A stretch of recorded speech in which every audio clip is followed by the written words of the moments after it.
Hi, this is Gameaudio Toolkit, and it's been a while, so let's get going. This time, we're going to break apart a Diablo IV redesign.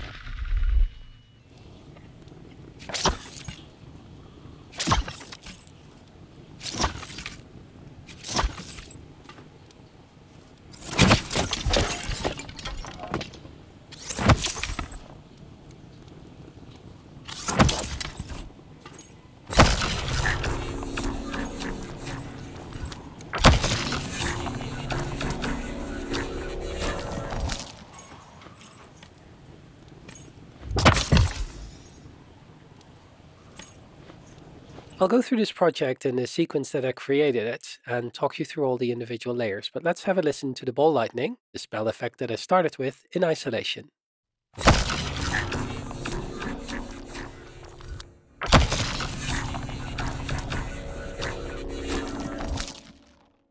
There's several layers to go through here. The first thing I did was start creating source. This is usually how I start, create a palette, and then from that palette, I can extend my sound design across all the other magic effects. In this case, I started with some electromagnetic recordings. Let's dive into the effects chain used. So you might recognize this effect chain. It's the same one I used on the Arcane video, and I've been wanting to break it down, so this is a good moment to do that. We start with tremolo to add a little bit of movement, a high-pass filter to get rid of the lowest frequencies. Filter freak here is being modulated by the incoming signal. You could recreate this with EQs being modulated by the incoming signal. I'll show in a second how you can modulate every plugin in Reaper. All pass creates bands across the frequency spectrum, and at each band it flips the phase. Doppler is a Doppler effect, it's free and you can download it. Here's fracture. Again, it's automated on a dry-wet signal, and the same is true for Valhalla frequency echo. Let's have a look at that. If you touch the delay button and then go to parameter modulation, you can enable audio control signal using the original 2-track audio channels. We can use this as a sort of inverse compressor, taking the input volume and converting it into a value that then modulates the parameter on the effect. This is how you can create a lot of movement in your effects chain. We do exactly the same on Valhalla Supermassive. Again, a lot of parameters are automated in exactly the same way. Well, you can't really do anything without OTT these days, can you? Flux is a transient modulator. Again, it's being modulated by the incoming signal, as is hysteresis by glitch machines. Delay is a really cool little delay. Decapitator is used a lot in game audio. What makes it so useful is how easy it is to dial it in to get exactly the right saturation you want on your sound. Tokyo-Dawn's free plugins, these are mostly used to tame the signal. Lagrange, if I pronounced that right, is a granular feedback and delay module. And we add a little bit of denoise, and to top things off, another OTT. And then there is a kilohertz limiter, also a free plugin. So most of these plugins are free. The main ingredient here is automation. Every plugin has a parameter that has been automated. And that's something I can really recommend you start playing with.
There's a nice collection of source, which I've rendered one layer higher, using the SWS extension to render tracks to stereo stems, obeying the time selection.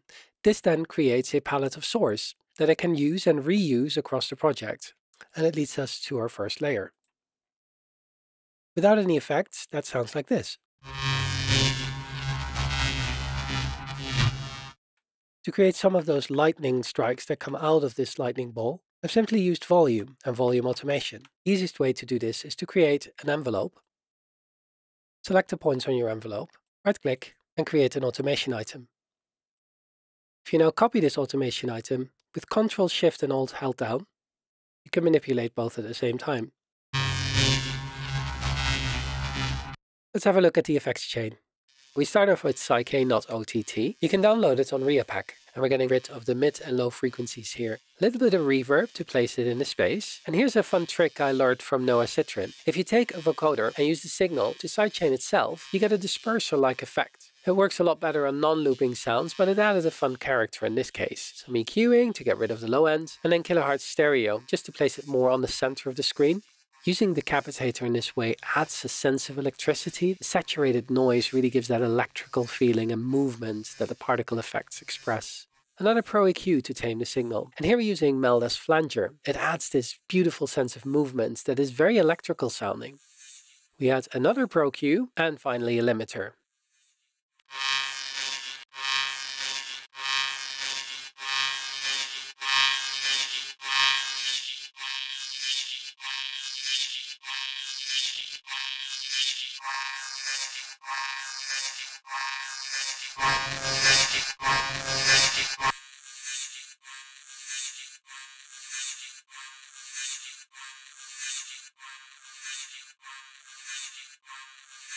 Onto the next layer.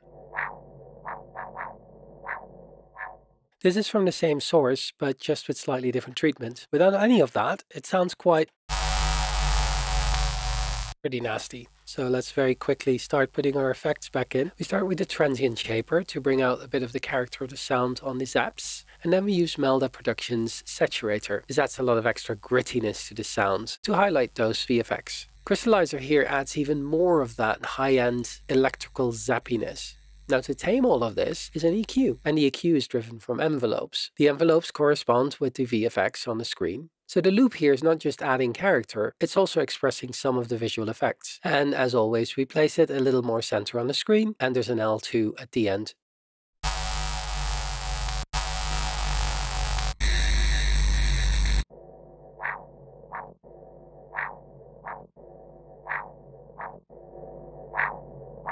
Onto the third layer.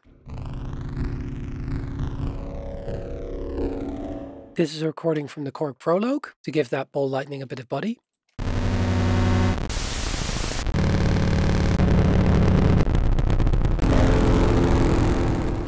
Let's have a look at the processing chain. As you can see, there's more automation here, specifically used to create those lightning strikes that come from this ball lightning. The processing chain is actually quite simple.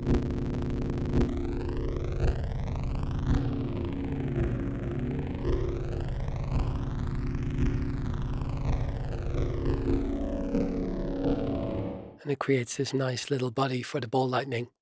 Let's go on to the next layer.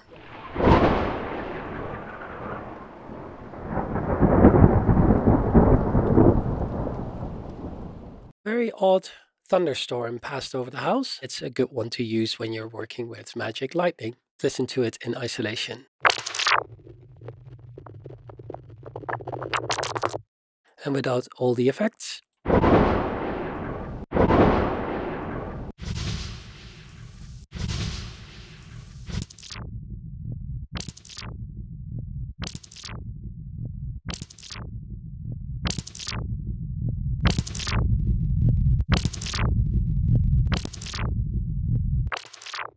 Quite a massive EQ at the end to get rid of that very, very massive low end. The interesting bit here is the filter freak, which is set to envelope. So it basically just monitors the incoming signal and then adjusts the frequency based on that signal. And in the tweaking, this pump analog style just gives a really nice sense of movement and it just being completely unstable to represent the particle effects on this ball lightning. Next layer.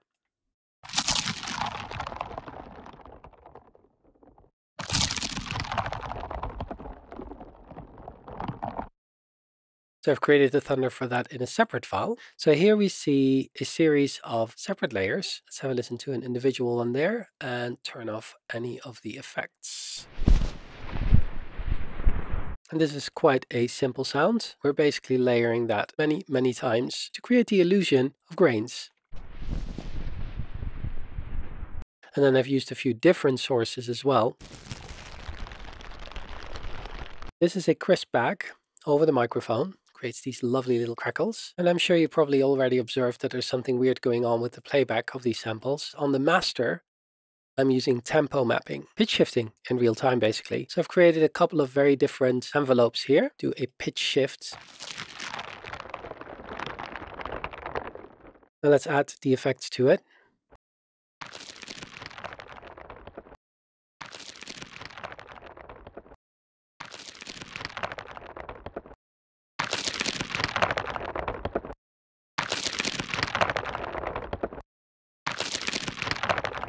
We're mapping the volume of the incoming signal back onto the drive. This is no different than using an envelope in Phaseplant, or using the modulation in SoundToys plugins. It allows for movements, and that often creates a much more interesting effect than just keeping the sample as it is. We're low passing the signal over time to create those deep rumbles. Bit of OTT, can never go wrong there. An all-pass phase is a phase inversion. If you're familiar with kilohertz, it's called disperser in there. And Melda can also do it with the freeform phase. Just a little bit, you don't want to overdo this. Then we're adding a bit of delay.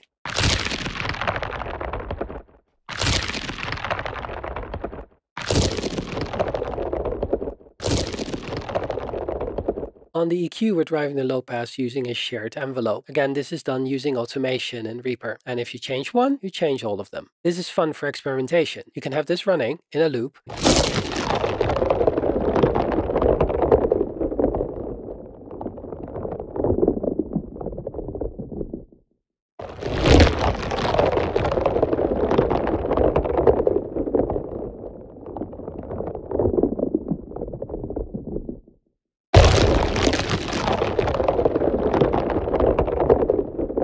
And create many different variations. So that resulted in these. But that sits a bit thick in the mix, so I've added a few effects to it. And this plugin is free. I would definitely support Melda buying their plugins. The noise ratio basically gets rid of a lot of noise in the sample, and it's ideal for cleaning up.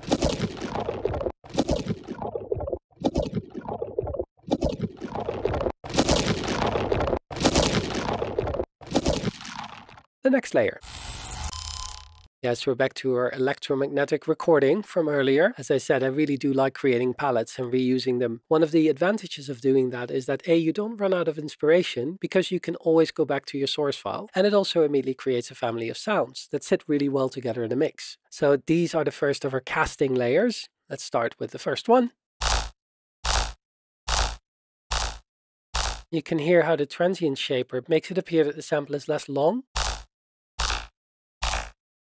This effect is very similar to Enigma, the Waves plugin I showed earlier, except that this one is free, and I recommend these plugins from Gérard Luff. Moving on, placing it a bit more center in the mix, that it's not all too wide and stereo. The Decapitator is one of the more fun plugins to dial in. With the tone control, you can darken up the tone a bit, and the drive usually has a sweet spot, so I would experiment with starting on 0 and slowly dialing it in to the right level. The next layer. So this is a variation on a theme. It uses the same plugin chain we saw earlier, more of those electromechanical sounds, but this time with a Doppler on top. Let's have a listen to the effects plugin chain here. It's quite simple. It has a transient shaper, it has the width reduction, and it has a bit of EQ. Could probably use a little bit more of high-end control. Let's go to the third casting layer. And this is the second source layer I've created, and I've used this throughout the project as well. It's a second palette.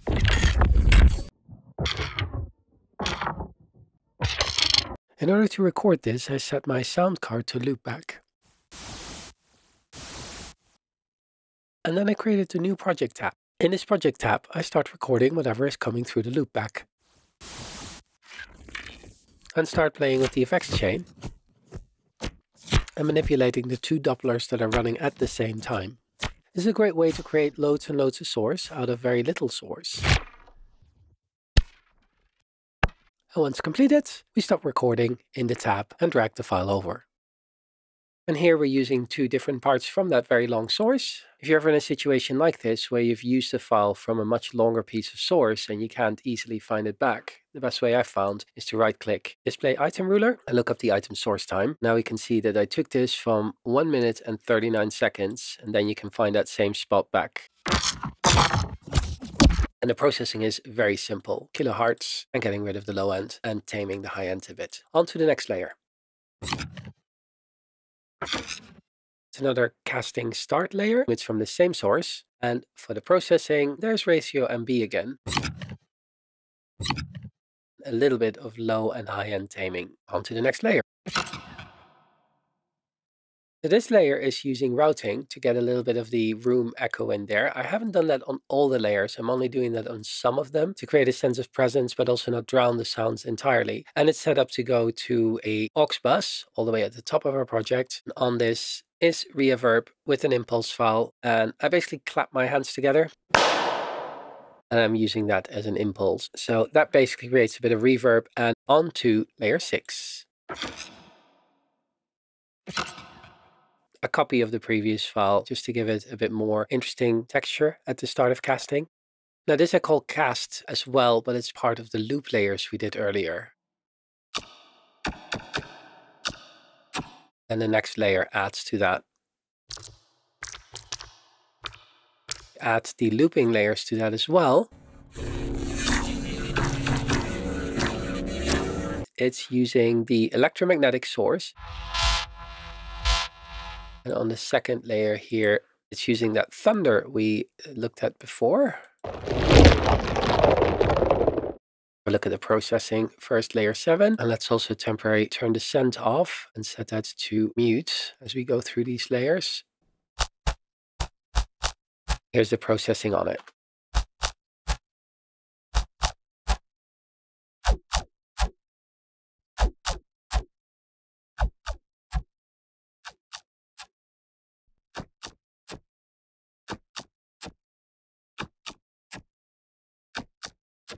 This is the zappy snap of it, and then the secondary sound here.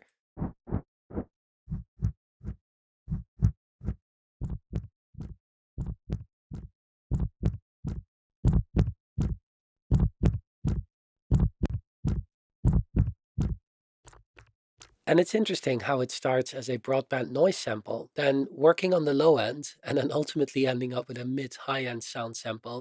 And then finally, this is a cast layer, and it adds a transient for the start. Source for this is it's our large source file, and then the processing is straightforward, placing it in the center of the mix to start with.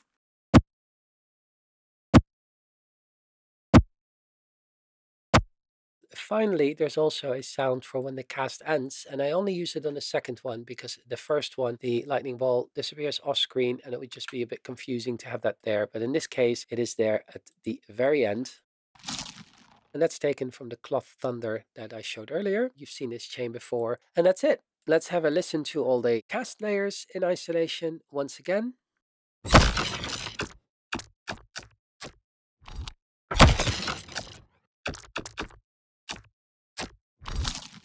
And with.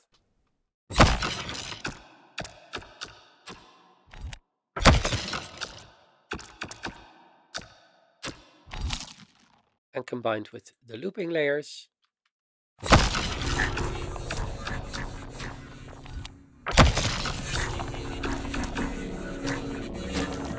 It might also be fun to have a listen to this without any effects on.